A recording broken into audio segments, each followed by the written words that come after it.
The A-10 Thunderbolt II, better known as the Warthog, is renowned for its massive 30mm GAU-8 Avenger rotary cannon. But the Air Force has wanted to retire this aircraft pretty much since the day it entered service, and in one of those attempts they wanted to see if they could replace the low and slow Warthog by strapping a variant of that same massive cannon to the light-and-nimble F-16. This concept, known initially as the A16 and later as the F-16, would see that GAU-8 Avenger modified to be stuck inside a pod that could be bolted up to the F-16, the F-15, and any number of other platforms. But the Air Force really had its sights specifically set on giving the Viper the Warthog's job. And I'm not talking about a paper plane here or a concept that never made it off the drawing board. This idea actually saw combat. So let's talk about the A16, the F-16, and the 30mm gun pod these programs spurred. I'm Alex Hollings, and this is Air Power.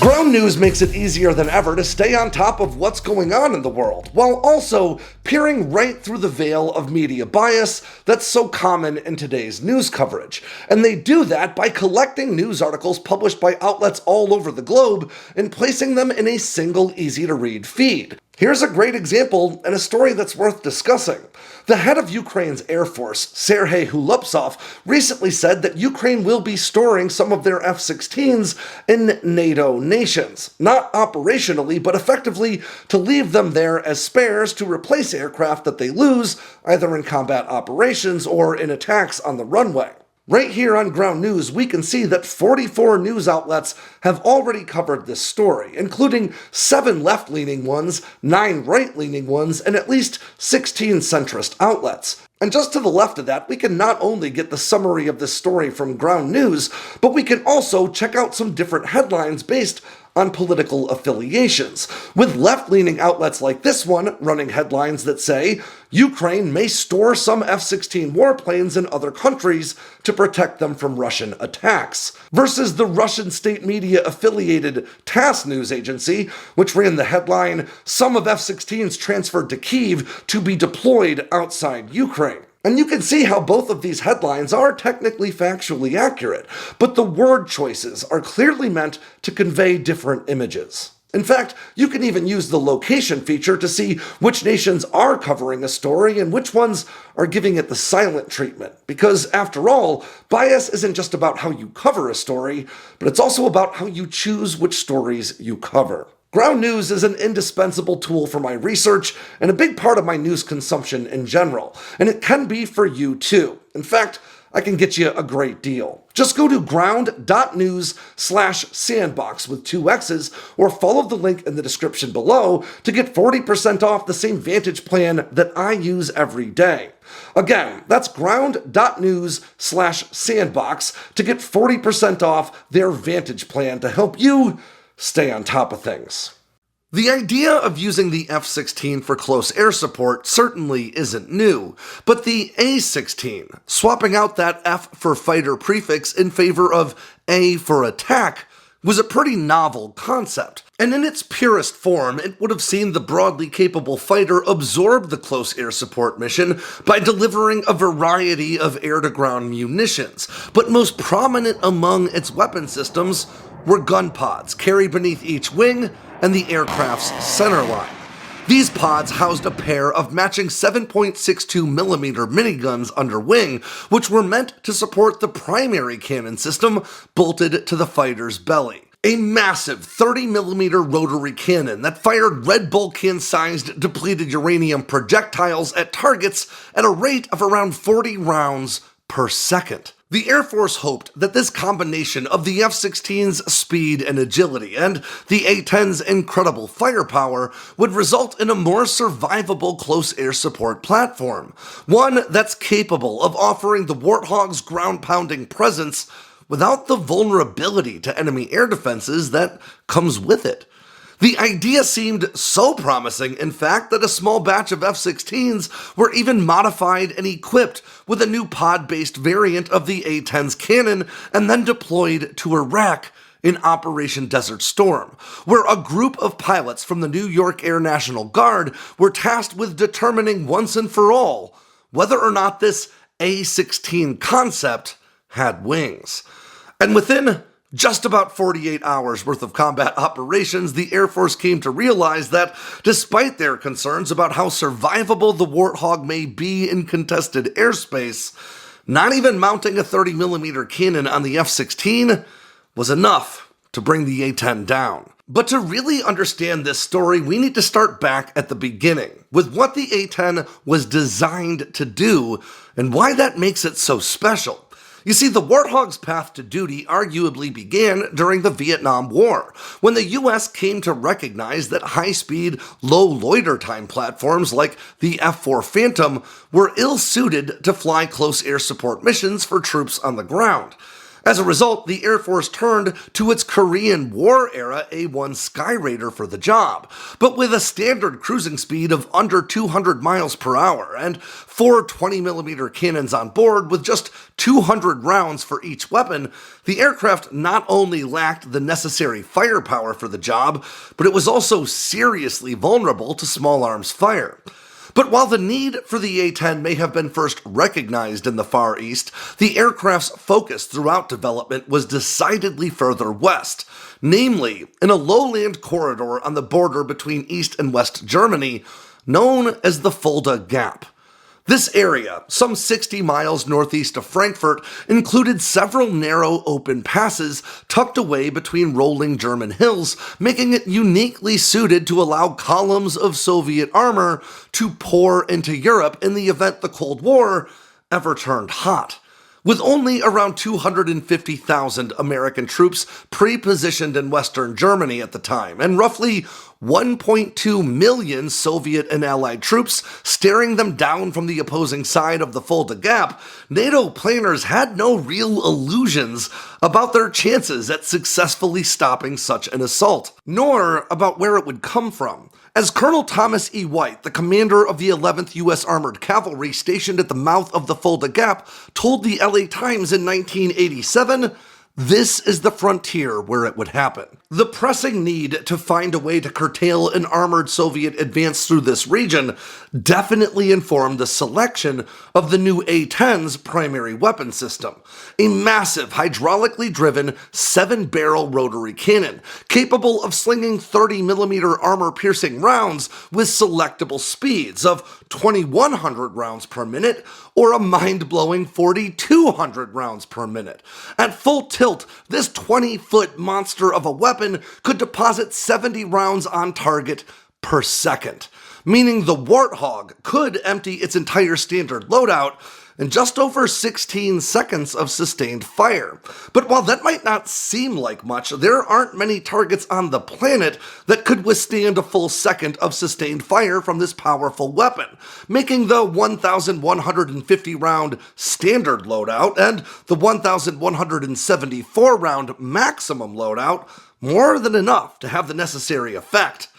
With a maximum effective range of about 4,000 feet, this weapon came to dictate the A-10's flight profile. That massive gun, dubbed the GAU-8 Avenger, was mounted along the aircraft's centerline and angled down only slightly, which meant Warthog pilots would need to fly just about directly at their targets in a shallow 30-degree dive, and close to within 4,000 feet to engage them, with what was sure to be a symphony of Soviet air defense weapons firing from below. The A-10 would not be able to avoid being hit, so it was designed specifically to stay flying even after absorbing an immense amount of punishment. This new aircraft boasted double redundant hydraulic flight control systems, as well as a mechanical backup in case both of those systems failed. The cockpit was encased in 1,200 pounds of titanium armor, ranging in thickness from a half an inch up to 1.5 inches,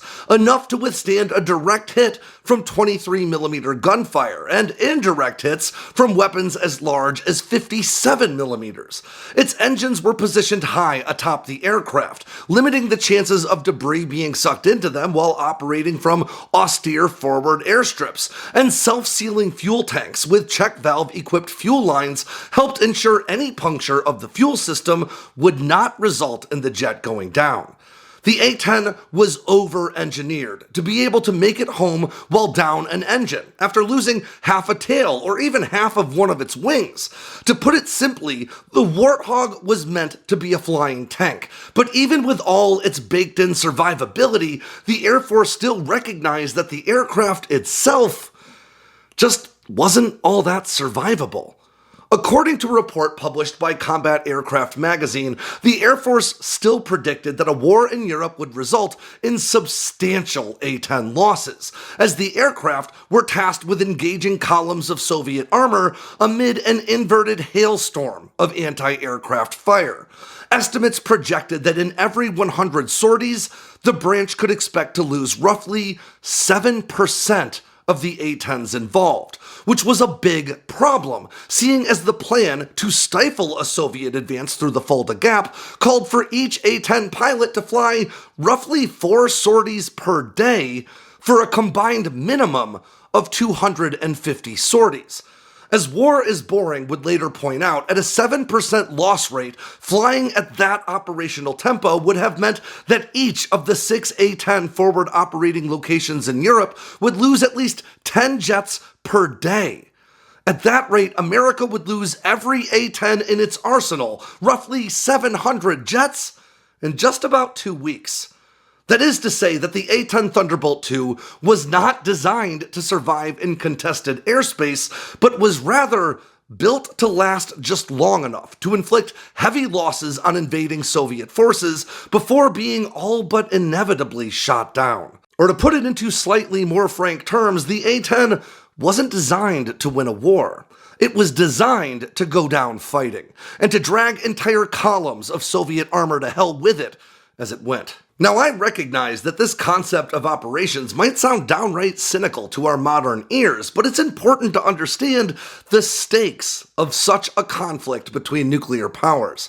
After all, Warthog pilots would not be the only ones going out in a blaze of glory if NATO and the Warsaw Pact started exchanging nuclear blows.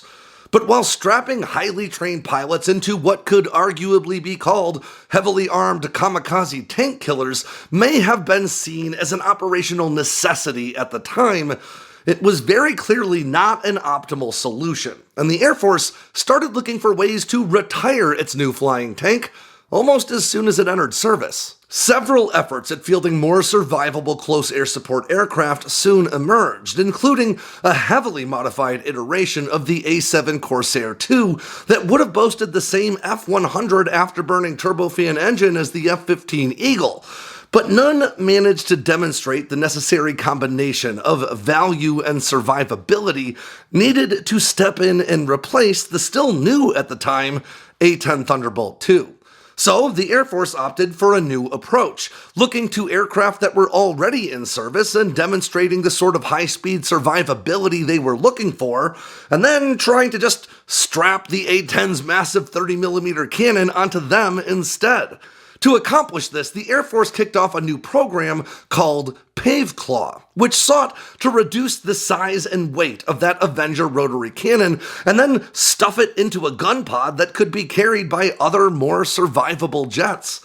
The original GAU-8 was so massive that the A-10 had to be designed around it to accommodate all of its 7-foot-long barrels, hardy firing mechanism and feed system, and the ammunition drum that alone was nearly 6 feet long and 34.5 inches in diameter. The Avenger system itself weighed in at only around 620 pounds, but when fully loaded with 1,350 rounds of 30 by 173 millimeter ammunition, its weight skyrocketed up to around 4,029 pounds, meaning altogether, when fully loaded, the GAU-8 Avenger was about the same length and weight as a base model Ford F-150. So obviously, the first order of business was to try to bring that weight down. So the Air Force started by reducing the number of barrels in its new pod-based 30mm cannon from 7 to 4. Well, the A-10's GAU-8 was powered by a pair of hydraulic motors, each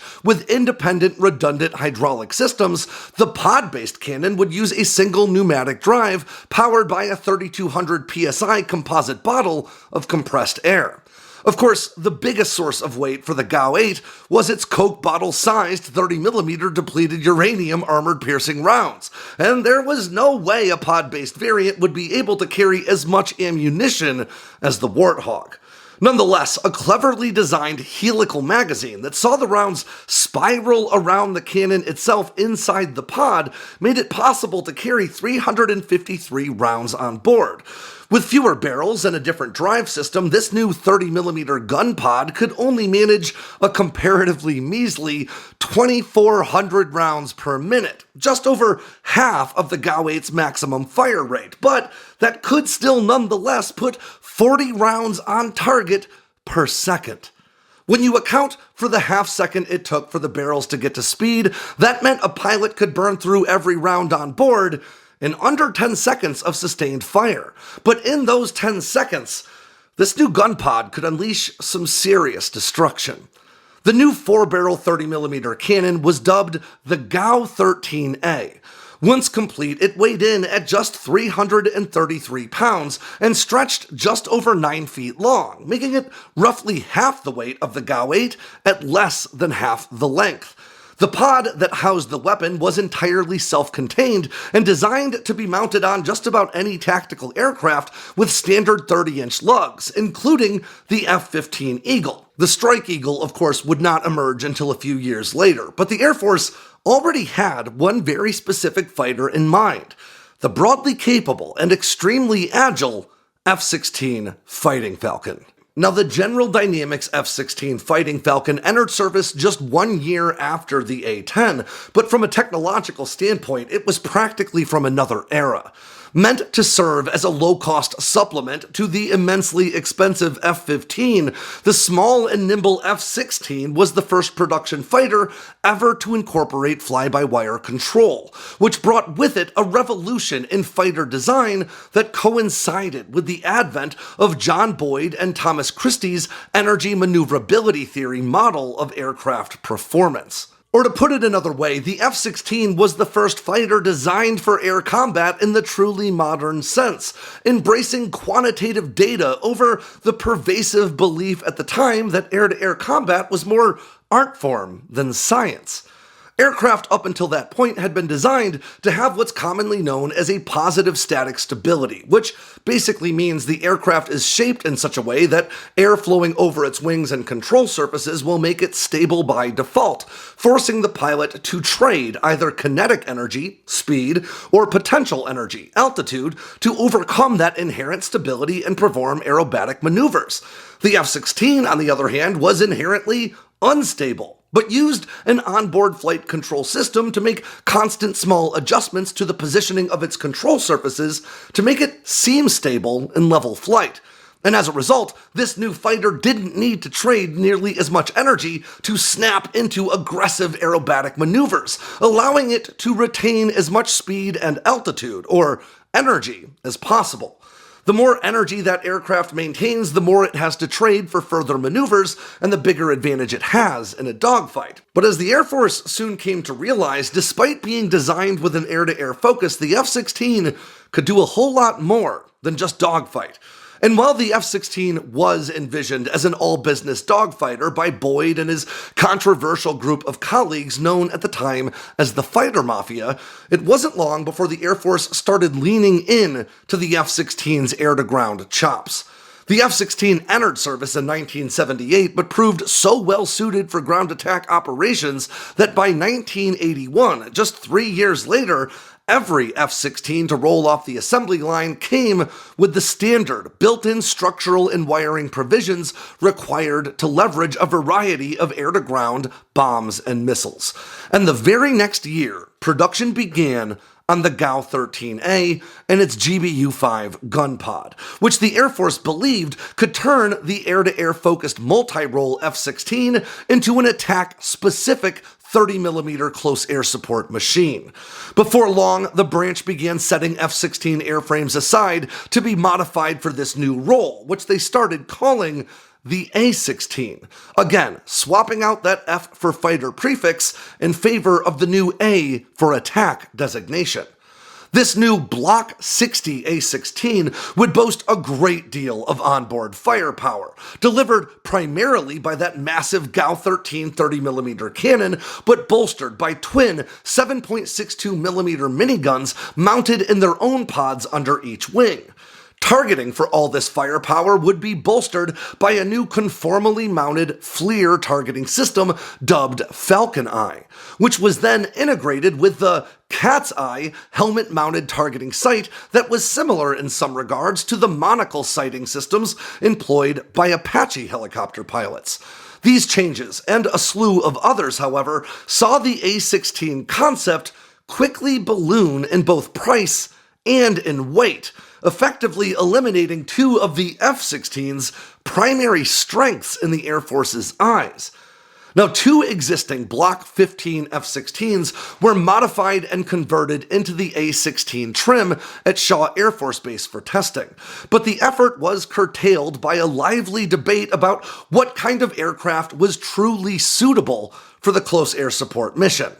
Some inside the Air Force argued that the A-16, while certainly quick and agile, lacked the rugged toughness required to survive the hornet's nest of small arms fire such an aircraft would have to contend with, while others made the now familiar claims that the A-10 was just too slow to survive in modern battle spaces.